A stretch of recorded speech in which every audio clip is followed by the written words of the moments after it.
ರಾಜ್ಯದಲ್ಲಿ ನಾಯಿ ಕಡಿತ ಪ್ರಕರಣಗಳು ಹೆಚ್ಚಾಗಿದ್ದು 6 ತಿಂಗಳಿನಲ್ಲಿ 2,30,000ಕ್ಕೂ ಅಧಿಕ ನಾಯಿ ಕಡಿತ ಪ್ರಕರಣ, 19 ರೇಬಿಸ್ ಸಾವುಗಳು ವರದಿಯಾಗಿದೆ ಎಂದು ಆರೋಗ್ಯ ತಿಳಿಸಿದೆ.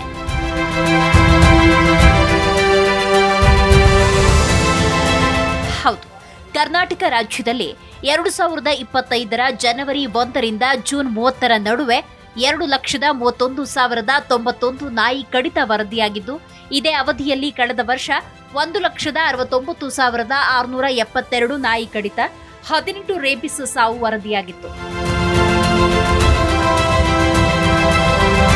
2024ರಲ್ಲಿ ರಾಜ್ಯದಲ್ಲಿ ಇಡೀ ವರ್ಷದಲ್ಲಿ 3,60,000 ನಾಯಿ ಕಡಿತ ಹಾಗೂ 42 ರೇಬಿಸ್ ಸಾವು ಸಂಭವಿಸಿದವು.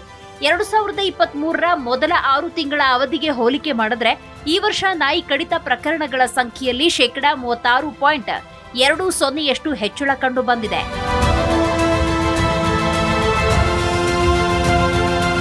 ನಾಯಿ ಕಡಿತವನ್ನ ಅಧಿಸೂಚಿತ ಕಾಯಿಲೆ ಪಟ್ಟಿಗೆ 2022ರಲ್ಲಿ ಕರ್ನಾಟಕ ಸರ್ಕಾರ ಸೇರ್ಪಡೆ ಮಾಡಿತ್ತು. ಅದಾದ ನಂತರ ಎಲ್ಲ ಸರ್ಕಾರಿ ಮತ್ತು ಖಾಸಗಿ ಆರೋಗ್ಯ ಸಂಸ್ಥೆಗಳ ನಾಯಿ ಕಡಿತ ಹಾಗೂ ದೃಢಪಟ್ಟ ರೇಬಿಸ್ ಪ್ರಕರಣಗಳನ್ನ ಆರೋಗ್ಯ ಇಲಾಖೆಗೆ ವರದಿ ಮಾಡುತ್ತಿವೆ. 2022ರ ನಂತರ ರಾಜ್ಯದಲ್ಲಿ ಅತಿ ಹೆಚ್ಚು ನಾಯಿ ಕಡಿತ ಪ್ರಕರಣಗಳು ಈ ವರ್ಷ ವರದಿಯಾಗಿದೆ.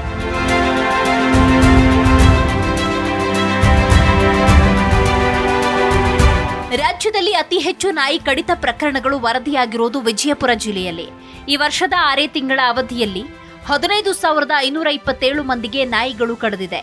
ಬಿಬಿಎಂಪಿ ವ್ಯಾಪ್ತಿಯಲ್ಲಿ 13,831, ಹಾಸನದಲ್ಲಿ 13,388, ದಕ್ಷಿಣ ಕನ್ನಡದಲ್ಲಿ 12,524, ಬಾಗಲಕೋಟೆಯಲ್ಲಿ 12,392 ಜನರಿಗೆ ನಾಯಿ ಕಡಿತದ ವರದಿಯಾಗಿದೆ.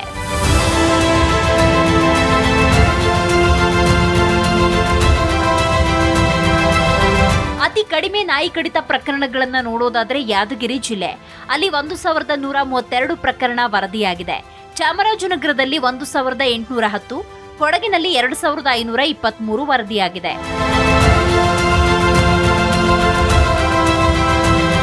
ನಾಯಿ ಕಡಿತ ಪ್ರಕರಣಗಳು ರಾಜ್ಯದಲ್ಲಿ ಹೆಚ್ಚಾಗಿರುವಂತೆ ಕಂಡುಬರುತ್ತೆ. ಯಾಕಂದ್ರೆ ಈಗ ಈ ಪ್ರಕರಣಗಳು ಅತ್ಯಂತ ನಿಖರವಾಗಿ ವರದಿ ಆಗ್ತಾ ಇದೆ.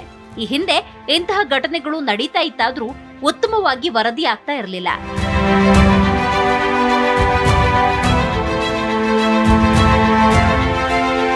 ಹಾಗಾದ್ರೆ ನಾಯಿ ಕಡಿತ ಪ್ರಕರಣಗಳು ಹೆಚ್ಚಾಗಿದೆಯೇ ನೋಡುವುದಾದ್ರೆ, ದಿನದಿಂದ ದಿನಕ್ಕೆ ನಾಯಿ ಕಡಿತದ ಪ್ರಕರಣಗಳು ಹೆಚ್ಚುತ್ತಿದೆ. ಈ ಬಗೆಗಿನ ಅಂಕಿ ಅಂಶವನ್ನ ನೋಡುವುದಾದ್ರೆ 2018ರಲ್ಲಿ ದೇಶದಾದ್ಯಂತ 75.7 ಲಕ್ಷ ನಾಯಿ ಕಡಿತದ ಪ್ರಕರಣಗಳು ವರದಿಯಾಗಿದೆ. ಕೋವಿಡ್ ಅವಧಿಯ ಬಳಿಕ ಇದರಲ್ಲಿ ಇಳಿಕೆ ಕಂಡು ಬಂದಿದ್ದು 2020ರಲ್ಲಿ 47.6 ಲಕ್ಷ ಪ್ರಕರಣಗಳು, 2021ರಲ್ಲಿ 32.4 ಲಕ್ಷ ಪ್ರಕರಣಗಳು ವರದಿಯಾಗಿದೆ. ಆದರೆ 2023ರಿಂದ ನಾಯಿ ಕಡಿತದ ಪ್ರಕರಣಗಳಲ್ಲಿ ಮತ್ತೆ ಏರಿಕೆ ಕಂಡು ಬಂದಿದೆ. ಹೌದು, 2023ರಲ್ಲಿ ನಾಯಿ ಕಡಿತದ ಪ್ರಕರಣಗಳ ಸಂಖ್ಯೆ 30.5 ಲಕ್ಷದಷ್ಟಿತ್ತು. ಆದರೆ ಕಳೆದ ವರ್ಷ ಅಂದ್ರೆ 2024ರಲ್ಲಿ 37 ಲಕ್ಷಕ್ಕೂ ಹೆಚ್ಚು ನಾಯಿ ಕಡಿತದ ಪ್ರಕರಣ ವರದಿಯಾಗಿದೆ. ಅಲ್ಲದೆ ನಾಯಿ ಕಡಿತದಿಂದ ಉಂಟಾಗುವ ರೇಬಿಸ್ನಿಂದಲೂ ಸಾಯುವವರ ಸಂಖ್ಯೆ ಹೆಚ್ಚಾಗಿದೆ. 2022ರಲ್ಲಿ ರೇಬಿಸ್ನಿಂದ 21 ಸಾವುಗಳು ಸಂಭವಿಸಿದೆ. 2023ರಲ್ಲಿ ಈ ಸಂಖ್ಯೆ 50ಕ್ಕೆ ಏರಿತು. 2024ರಲ್ಲೂ ಈ ಸಂಖ್ಯೆಯಲ್ಲಿ ಏರಿಕೆ ಕಂಡು ಬಂದಿದ್ದು, ಕಳೆದ ವರ್ಷ ರೇಬಿಸ್ನಿಂದ 54 ಜನ ಸಾವಿಗೀಡಾಗಿದ್ದಾರೆ. ಹಾಗಾದ್ರೆ ಯಾವ ರಾಜ್ಯದಲ್ಲಿ ಎಷ್ಟು ನಾಯಿ ಕಡಿತದ ಪ್ರಕರಣಗಳು ದಾಖಲಾಗಿದೆ ಅಂತ ನೋಡೋದಾದ್ರೆ, ದೇಶದ ಹಲವು ರಾಜ್ಯಗಳಲ್ಲಿ ನಾಯಿ ಕಡಿತದ ಪ್ರಕರಣಗಳು ವರದಿಯಾಗಿದೆ. ಇದರ ಡೇಟಾವನ್ನು ನೋಡೋದಾದ್ರೆ, ಕಳೆದ ವರ್ಷ ಅಂದ್ರೆ 2024ರಲ್ಲಿ ರಾಷ್ಟ್ರ ರಾಜಧಾನಿ ದೆಹಲಿಯಲ್ಲಿ 25,000ಕ್ಕೂ ಹೆಚ್ಚು ನಾಯಿ ಕಡಿತದ ಪ್ರಕರಣಗಳು ವರದಿಯಾಗಿದೆ. ಮಹಾರಾಷ್ಟ್ರದಲ್ಲಿ 4,85,000ಕ್ಕೂ ಹೆಚ್ಚು ಪ್ರಕರಣಗಳು ವರದಿಯಾಗಿದೆ. ತಮಿಳುನಾಡಿನಲ್ಲಿ 4,80,000, ಗುಜರಾತ್ನಲ್ಲಿ 3,92,000, ಕರ್ನಾಟಕದಲ್ಲಿ 3,61,000, ಉತ್ತರ ಪ್ರದೇಶದಲ್ಲಿ 1,64,000, ರಾಜಸ್ಥಾನದಲ್ಲಿ 1,40,000, ಬಿಹಾರದಲ್ಲಿ 2,63,000, ಆಂಧ್ರ ಪ್ರದೇಶದಲ್ಲಿ 2,45,000, ಅಸ್ಸಾಂನಲ್ಲಿ 1,66,000 ಪ್ರಕರಣಗಳು ವರದಿಯಾಗಿದೆ.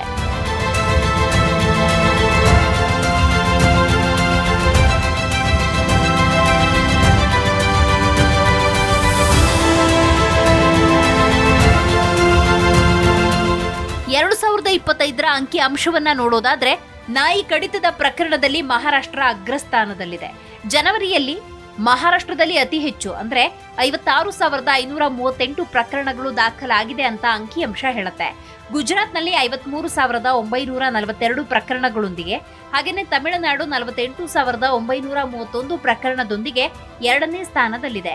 ಇನ್ನು ಕರ್ನಾಟಕದಲ್ಲಿ 39,500 ಪ್ರಕರಣಗಳು ಹಾಗೂ ಬಿಹಾರದಲ್ಲಿ 34,000 ನಾಯಿ ಕಡಿತದ ಪ್ರಕರಣಗಳು 2025ರಲ್ಲಿ ವರದಿಯಾಗಿದೆ.